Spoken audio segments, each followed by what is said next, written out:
Hey guys, welcome out to the range. Today I want to talk with you about a holster that I recently bought from T.Rex Arms. And let me tell you right now, there's so much wind blowing out here that my wind dampers on the camera are only able to do so much. So I apologize in advance. I bought a holster from T.Rex Arms, it's about 3 weeks ago, maybe a little bit more than 3 weeks. Yeah, I'll have to check. Three-ish weeks ago. Today is September 3rd. And anyways, I bought this holster very recently and put the order in. And I mean, like, simply just went to the website, didn't reach out to them ahead of time, put in the order, and basically sat and waited. And the holster was to me within, I think, 10 days or something like that. Which is saying something, because I'm left-handed, Glock 17, not 19, no optic rather than optic, full sweat guard rather than mid sweat guard, I can't remember. Basically what I'm getting at is this is a bespoke piece. Everything about it is specific to it. Obviously it's things that are offered readily on the website, but the point is this is not something they would have laying around. You know, OD green on the front, black on the back. Lucas Botkin, years ago when I worked for Enforce, would reach out to me and or reached out to me a couple times. And Lucas, I really hope we sent you lights. I frankly can't remember. We were sending out so many lights to so many people back then. I can't remember. I hope we did. I really hope we did. But I remember, the point I'm getting at is this. I remember then when I first saw the sidecar holster, I went, oh, see, now that's a good idea. And it's a one piece, which is one of the big reasons that I like this. It is a one piece.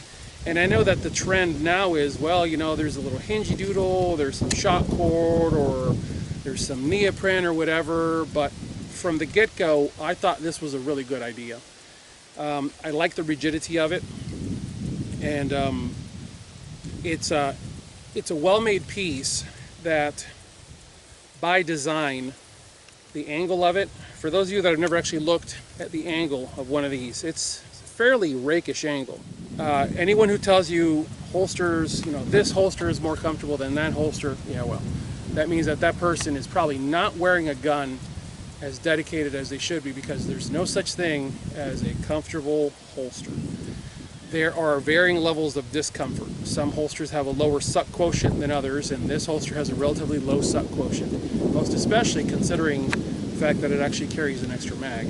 What I have found in working with it, right now I'm working from 10 yards doing Ken Hackthorne's Wizard drill. And what I found when working with this holster, with the timer,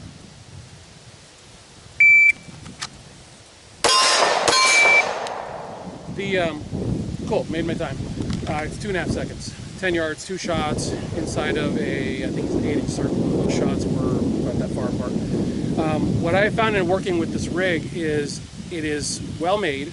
It holds its shape, it holds its position, and I think that has a lot to do with the fact that it has a very wide footprint.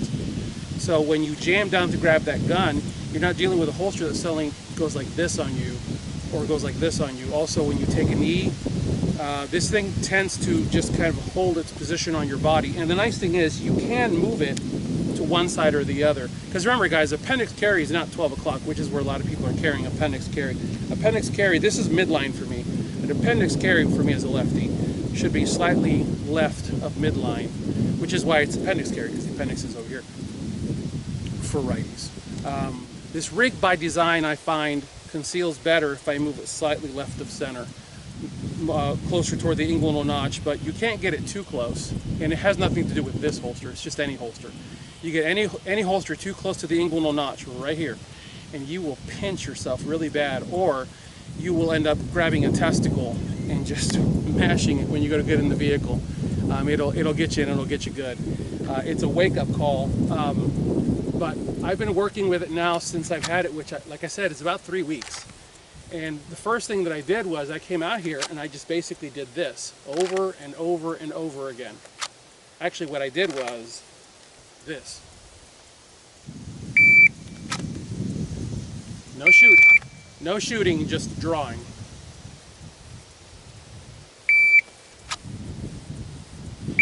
ways how you want to break in your mind into a new holster. Building muscle memory, building the stance, the hands, pulling the shirt up. Because what I found initially was I was accustomed to slapping my hand here to sweep at the shirt, but guess what's here now? The mag. So I kept catching my nail, which is uncomfortable. Kept catching my nail on the edge of my Vickers tactical floor plates, which have a ledge on them, and it was getting ugly real quick. So I had to modify what I was doing, which now it's kind of like more of a slap and a scoop to get at the shirt. So when you change a holster, you're gonna have to change the things that you do, and you'll notice a lot of what I'm doing here is empty. There's no actual expending of ammunition. And then I'm doing this with a pistol that is actually chambered, and here's why.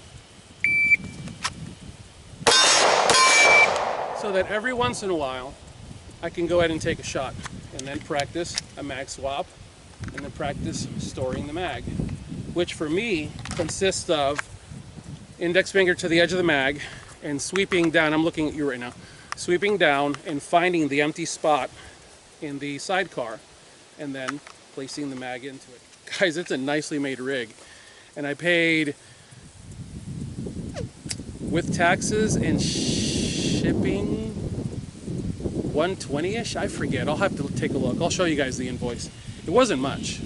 Really nice rig, ready to go, and in the midst of COVID, to get something quickly, that's kind of nice. So, as always, I thank you guys for watching. God bless you all. Get those guns out in practice. Have a good one.